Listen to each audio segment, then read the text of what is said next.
Biden has signed an executive order extending the eviction moratorium to March 31st. But did you know that the eviction protection is still not automatic? I'll let you know what you need to do to qualify for the protection, keep the protection, and also provide you with some emergency housing and eviction protection resources. También puede encontrar el enlace al documento en español a continuación. I'm Shelley, and this is my frugality.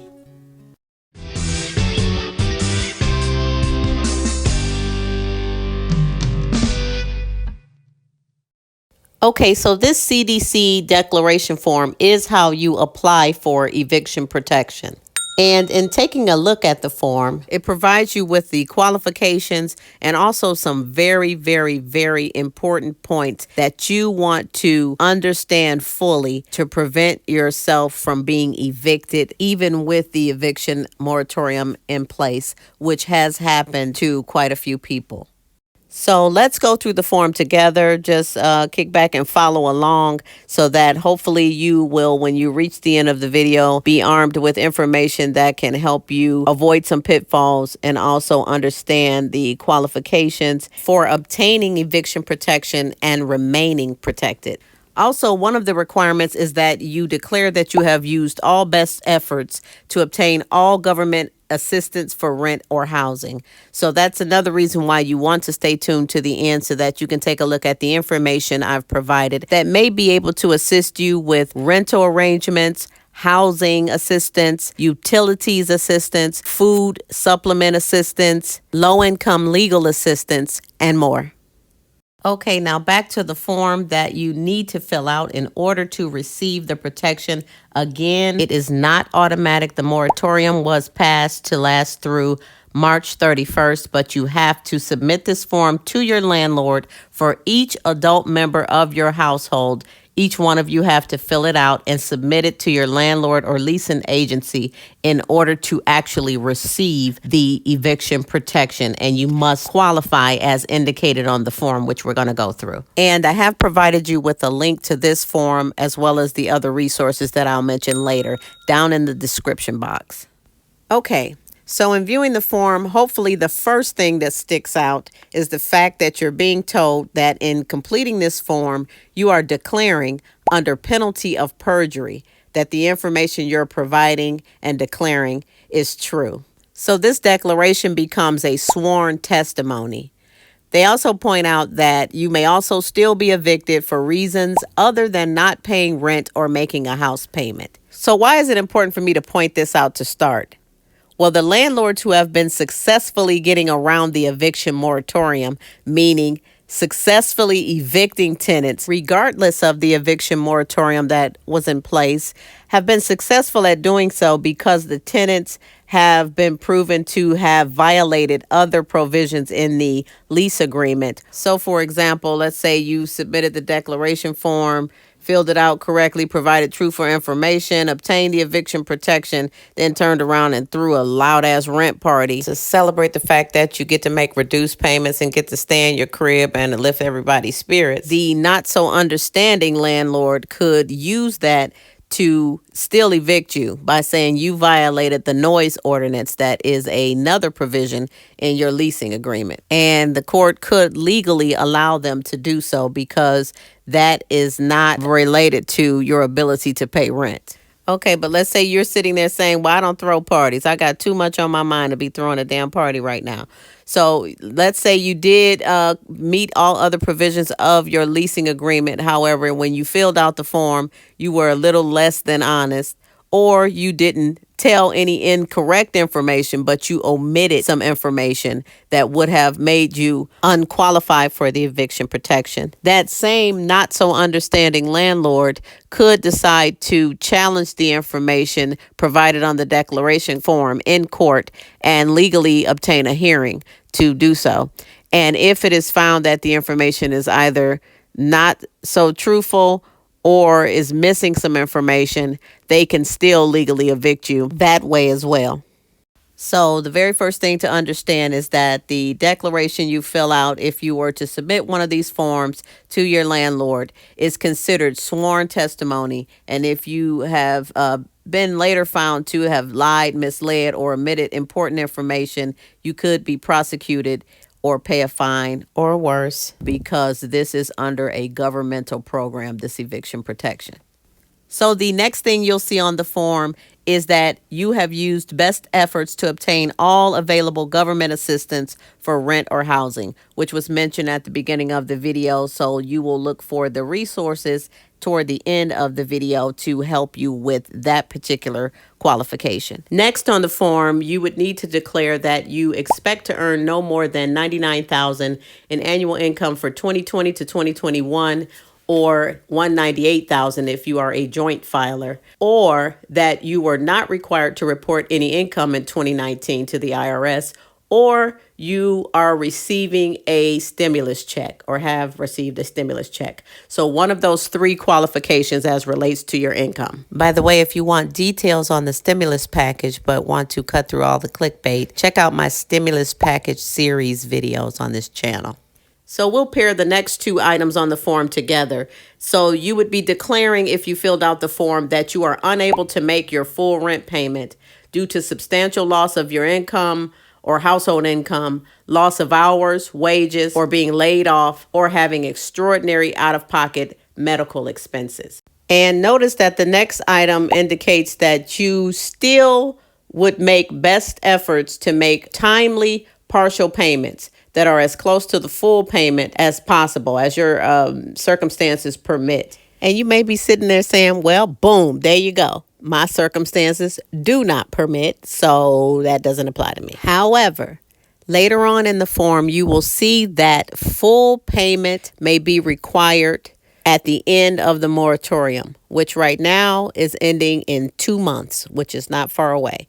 So March 31st. So all of the back rent, all of the remaining portions of the partial payments, all due at one time in one lump sum, unless you're able to successfully make other arrangements. So that's something to keep in mind and have a plan. So for that reason, I'm going to point you to another video on the channel, which is the $5 holla challenge is what I call it. And it is an easy way to save that doesn't require very much on your part to set aside a few dollars at a time that can help you be prepared to make some form of arrangements to pay that lump sum with your landlord when the time comes in a few months. So hopefully that's helpful to you. Check it out. Also, please be aware that the leasing agency or landlord may be able to still charge late fees and penalties and interest to your account. So make sure that you are aware of what fees will be charged on top of your rent, and also get with a legal aid to know your rights concerning any type of payment arrangements that you make. I can't stress that enough. If you're unsure about what is considered reasonable and legal as far as any payment arrangements, I'll provide some resources shortly that may be able to assist you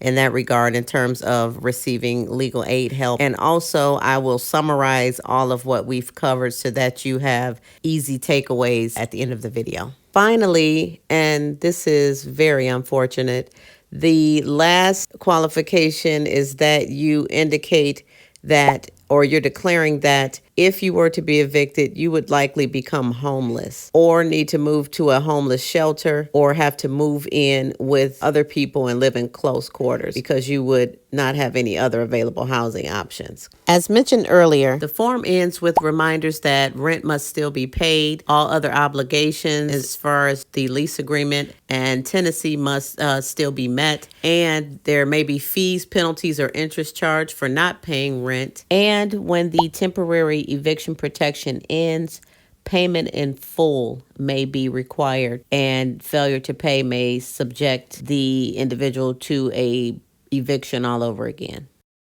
The form ends with a very important reminder that receiving an eviction protection, so in other words, submitting the declaration form, does not prevent a landlord from having the right to a hearing to attempt to challenge the truthfulness of the information that you provided. So to attempt to still say that you do not qualify or should not qualify for eviction protection through the eviction moratorium. So that's something very important to keep in mind.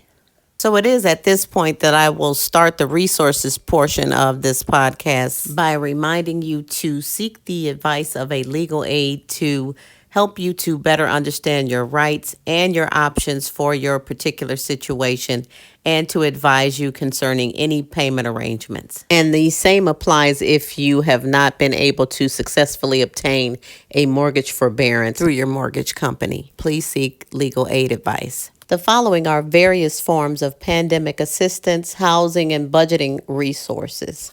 JustShelter.org is an organization that provides information to help you know and understand your rights, helps prevent eviction by connecting you with resources within your local community, and also can assist with emergency housing.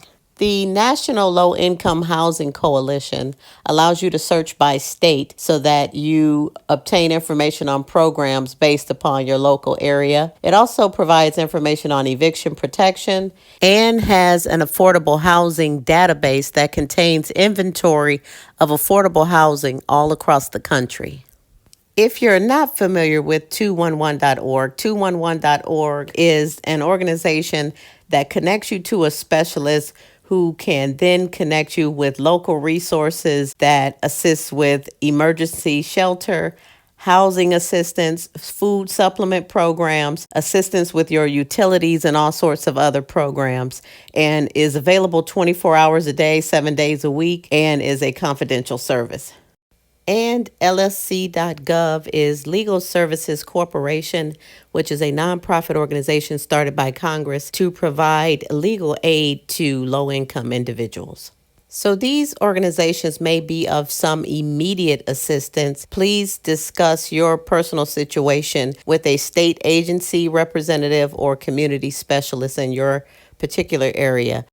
Now for a summary of everything we've discussed, plus a bit more information. Here is a recap of the eligibility requirements to qualify for eviction protection through the CDC moratorium. The following are the steps required to receive the CDC eviction protection.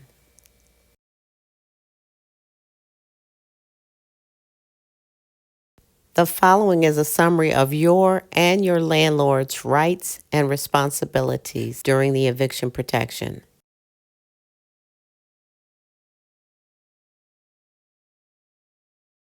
And here's some information for public housing, Section 8, and rental assistance program tenants.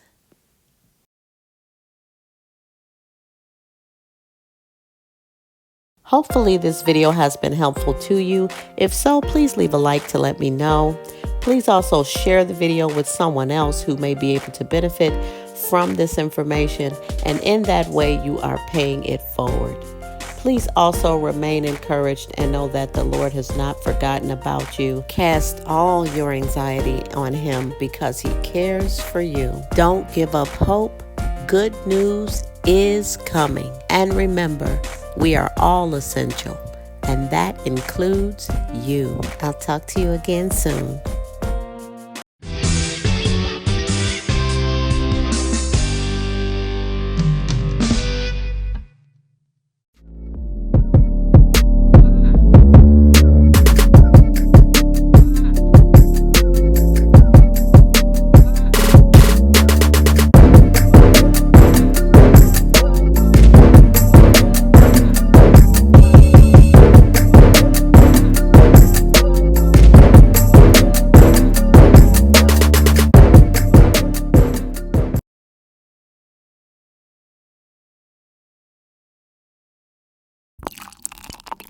That's right.